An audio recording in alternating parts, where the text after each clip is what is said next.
Dana 755, these are extra heavy duty new axles. We refer to them as extra heavy duty because of the solid pin that goes through.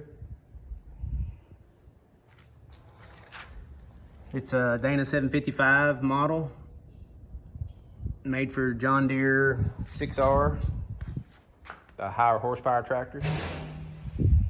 So this is a direct replacement for the 6R FT4s, so 2015 and newer. We can also use it as an upgrade for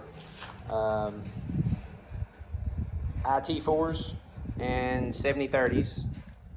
And it can even be an upgrade for a 7420, 7520.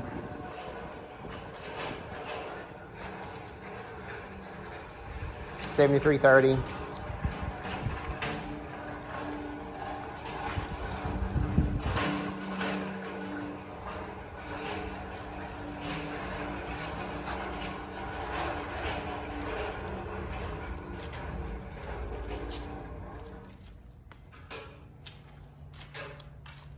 So as an upgrade, you do have to change your front support, which is not a huge deal.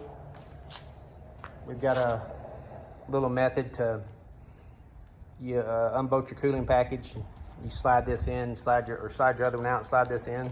We send it with the support. It's not as bad as it sounds. And also when you're upgrading to the higher weight class axle, it's worth the effort, because then you don't have any future problems. If you replace your axle with what you have now, and you still go on lifting the round bales and heavy baler, etc., not baler, but heavy loader, etc., you're just going to have the problem later on too. There's a lot more meat, heavier on this here, so it's got bigger bearings in it, so it will withstand a higher capacity than your smaller frame tractor.